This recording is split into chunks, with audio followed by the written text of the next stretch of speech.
Bonjour tout le monde. Alors aujourd'hui on m'a rapporté un petit fureton qu'une adoptante avait pris à l'élevage donc il y a une semaine. Elle a eu un souci pendant une semaine, elle n'arrive pas en fait, elle n'arrive pas à ne pas se faire mordre. Alors moi ma question c'est que mon problème en fait c'est que Snoopy est tout sauf mordeur, donc j'essaye de comprendre comment un fureton non mordeur peut comme ça développer un instinct de mordeur chez une autre personne. Donc voilà, je viens de le récupérer ce matin. Je viens de le prendre de sa cage. On va faire un essai pour voir si effectivement il a conservé cet instinct mordeur ou si c'était juste le stress, l'environnement, l'ambiance peut-être stressée. Je sais pas. Donc je voulais vous faire voir aussi comment manipuler un fureton. J'ai souvent vu les adoptants prendre les furets, donc surtout les gens, les personnes qui ne connaissent pas les furets, hésitent à les prendre vraiment et leur présentent souvent le doigt.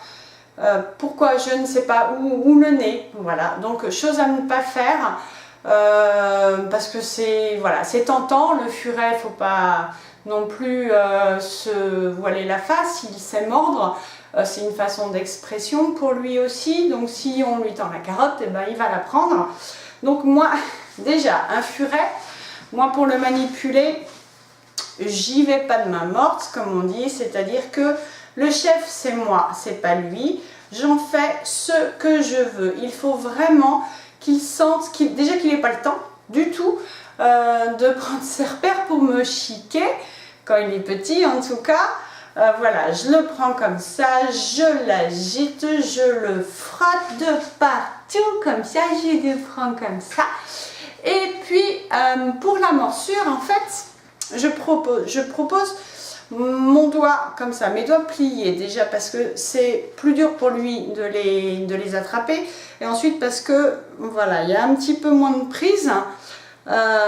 Donc à la base, le furet mordeur, qui n'est pas Snoopy, le furet mordeur, voilà, chic le doigt. Dans ces cas-là, on lui tire un peu l'oreille. En disant non, on représente le doigt, toujours. Il ne faut pas lâcher le furet une fois que vous lui avez tiré l'oreille, vous représentez. Là, s'il rechique une autre fois, vous retirez l'oreille, vous voyez, il fait la... Il baille pour dire qu'il a compris, mais je fais juste voir à la vidéo, mon chéri. Donc vous représentez le doigt, il remord, vous retirez. Vous représentez, il remord, vous retirez. Voilà, jusqu'à ce qu'il ait perdu cet instant de remordre. Ensuite, vous continuez à le manipuler. Voilà, il faut vraiment lui faire voir que vous n'avez pas peur de lui, qu'il peut avoir confiance en vous, que vous n'allez pas du tout le laisser... Vous voyez, regardez, j'en fais ce que je veux. Hop.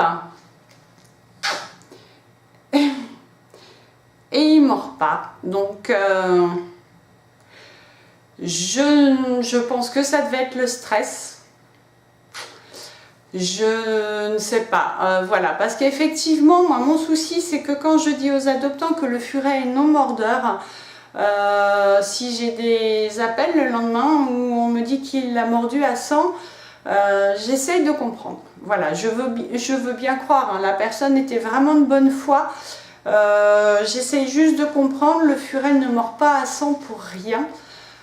Donc voilà, je pense qu'il y avait de la fébrilité peut-être dans le geste de la personne. Et puis le petit bah, il était aussi loin de sa fratrie. Il y a le stress, il y a l'adaptation, voilà. Donc... voilà, mon petit bonhomme, voilà, vous voyez, je le manipule vraiment, vraiment dans tous les sens.